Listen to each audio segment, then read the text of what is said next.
Hello, it's the 19th of October. I'm Paul Anderson-Walsh. This is Renew Every Morning. Thank you for being with me. Well, we are very much in the grip of safe and sound, and I hope you're feeling a little safer and a little sounder after our talk yesterday. But today I'm going to be thinking about another theme, a massive, majestic theme, loved and accepted. And this, for me, is really the big stuff. This is the stuff of real foundational growth. Without this locked in, there is no growth at all. Perhaps you have seen the show My Fair Lady, a Pygmalion, and there's a wonderful discussion here, and it goes like this. It's a reflection. It says, Eliza Doolittle married Freddie Earnsford Hill. Why? Because she knew she'd always be a Cockney flower girl to Professor Higgins. She knew that he could never accept the change in her, but she would always be as she used to be. As she told Freddie, the difference between a lady and a flower girl is not how she behaves, but how she's treated. I shall always be a flower girl to Professor Higgins because he always treats me like a flower girl and always will. But I know I can be a lady to you because you always treat me like a lady and always will. Well, now, sooner or later, we have to confront two most foundational questions. They're very profound. Question: does God accept me? And if so, what's the basis upon which he does? And therefore, let me just ask you, when you think about your relationship with God, do you think that he sees you as Henry Higgins saw Eliza Doolittle, or as Freddie Earnsford Hill saw her? Well, let me be really bold with you and suggest to you, Miss Eliza, need to do nothing at all. That God sees us. When he sees us as his bride. You are to God what Rachel was to Jacob. You're never his Leah, but always his beloved Rachel. Yet acceptance is such a deeply rooted problem in the mind of man that even when someone like Rachel, who is adored by her husband Jacob, was still convinced that her husband would love her more if only she was able to give him a child. I tell you, the story of Rachel and Leah is one, in many respects, of the more melancholic stories of the Old Testament. Leah, Jacob's wife, by virtue of her father's duplicity, sought to win the heart of her husband by giving him children, typical of good works. Indeed, at the birth of her third son, she pronounced, "Now this time my husband will be attached to me because I bore him 3 sons." And his name was called Levi. That's from Genesis 29.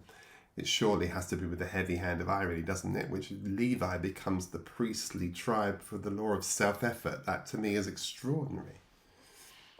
The principle that God would surely love us more if only we could produce some good works is so embedded and so baked into the religious mind. Even Rachel, who knew beyond any doubt that she was loved unconditionally, was still snared in the light of her sister's productivity.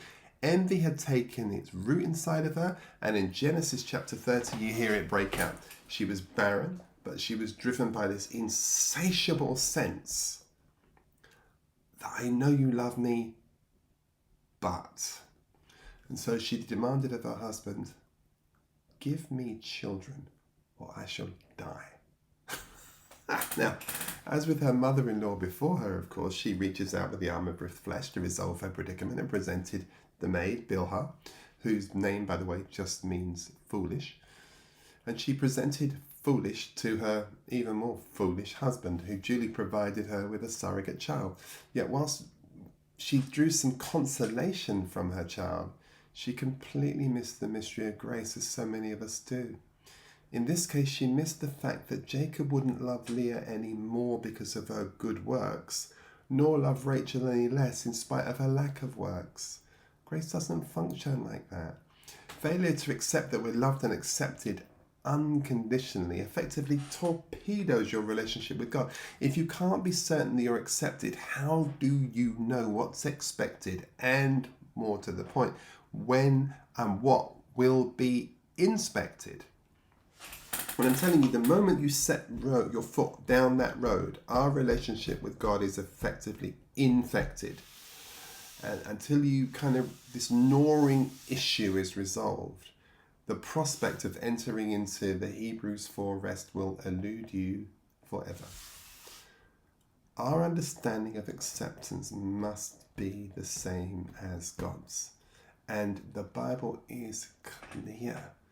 We are accepted by the Father in Christ. Ephesians 1 verse 6. Now, having said that, I know there's a danger that those of us who've been reared on fear will even hear this liberating truth in the wrong way. So let me explain it to you, if I may, in an anti-parable. So many, many years ago, I remember going to a very exclusive West End nightclub. Actually, the truth is, it was in what today we call Midtown. It was a nightclub called Brown's, and it was in a really swanky, it was a swanky club. Yeah, it's a very swanky, did I say Brown's? Yeah, Brown's. It used to be the Blitz in the old days, but it was Brown's by the time I was dealing with it. I used to go to the Blitz years and years before that. But anyway, no, that's not the point. It was now Brown's. It was now super exclusive. And a very dear friend of mine, who is at the time was a high-profile Premiership footballer. Now he's retired. He's an even more high-profile broadcaster. That's another story. I went with him. When we arrived at the club, we were confronted by this very forbidding, "Thou shalt not pass" looking doorman. Upon seeing my friend, his countenance changed so dramatically, it was extraordinary. Immediately softened in this jelly-like supple substance. "Evening, Garth," he fawned, and then wanting to clarify if we're together or whether I was some interloper, he kind of just nudged over. Well, what happened was, it was clear that I wasn't an interloper and I wasn't trying to slipstream my way into this exclusive nightclub. He literally pointed towards me, and in this sort of extraordinary unspoken code that both Garth and this Goliath were obviously very familiar with, Garth nodded approvingly in my direction, and in an instant, without a word exchanged between the two men, the sea of celebrity access to all areas opened up before me. I was in. I was accepted in the beloved Brown's nightclub. There I was. It was wonderful. Well, now, a couple of months later, I was again in Midtown.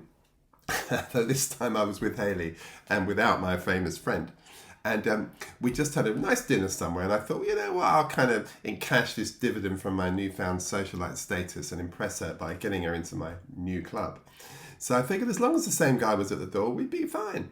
So we duly presented ourselves at the door of the nightclub, and with a confident on the door, I waited for my man to appear. Well, a few moments later passed and no door opened, so I knocked again. "This must be the music," I said to Haley, knocked a bit louder.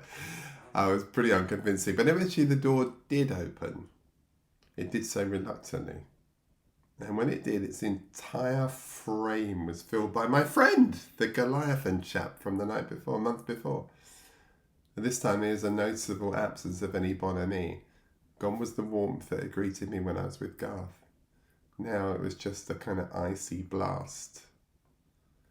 I'd come this far, so I better press on. "Hi, how are you? Doing all right?" The doorman, obviously afflicted by some temporary form of amnesia, just looked at me blankly. "Members only," he said, and closed the door. The door slammed shut in my face. My extended night out, which was going to be a kind of induced by fame by association, had been downed with it just gone. It just disappeared. It was drowned in Pharaoh's army of my social elevation. But I'm Garth's friend," I protested from behind the now firmly shut door. "I was here with him last month, remember?" The door swung open again. I thought, oh, fantastic. Good, he's got it. And with a chilling economy, he clarified the position for me. "Get lost." The door closed again, and I realised that if I ever wanted to go back there, I better be damn sure that I went back with Garth and one of my other celebrity chums, because on my own I would really not be accepted. Well, that's the point, you see. It's not like that with God. We're not accepted only when we turn up with Jesus. He loves us because of who we are, not because of who we're with. He loves us in our own right. God the Father isn't like some step-grandfather who puts up with us because his son took someone else's kids. That's not how it is. We're not tolerated stepchildren. We're co-equal, co-heirs with Christ. And acceptance in Christ isn't like that. It's based on one thing. It's based on perfection. Matthew 5:48. Whose perfection? Not ours. His. And it's not so much that we are in Christ, but rather that Christ is in us. He has made us perfect forever, Hebrews 10 verse 14. He is our life, Colossians chapter 3 and verse 4. He is our righteousness, 2 Corinthians 5 verse 21. So I just need you to kind of really grip this stuff, because this is of magnificent importance, that we could actually understand that our acceptance isn't like that night at the nightclub. The truth is this: acceptance is based on perfection, and we are perfect. Remember, it's not my perfection, it's his. It's not so much that we're made, it's not so much that we're in Christ, it's more that Christ is in us. That's the point. So again, just think of those verses and just sit with them. He has made what? Us perfect forever, Hebrews 10:14. He is our life, Colossians 3:4. He is our righteousness, 2 Corinthians 5:21. Jesus didn't just live his life for you. He lived his life as you. And he died for you then so that he could live in you now. And consequently, when the Father sees you, he sees him. And I tell you, even those of us who purport to rest in the love of God have a tendency to secretly believe that God would accept us more if we were just a little bit more like X, Y, or Z. And every Christian owns at least one pair of Levi's. The unease that is reinforced by our discipleship programs. And we need to come back and talk to that. Maybe I'll pause at this point, because I think the way we've taught people to live the Christian life is really a biggest part of the problem. But for now, let me just leave it like that. And I'll come back and deal with this tomorrow. That the truth of the matter is that when the Father sees you, he sees him. Jesus said, "Have you been with me so long? If you have seen me, you have seen the Father." And let me be very bold in closing. Have you been with me so long? If you've seen me, you've seen the Christ. And may I say of you, have I been with you so long? Have I not understood that I've seen you? I've also seen the Christ. All right, see you tomorrow. Bye-bye.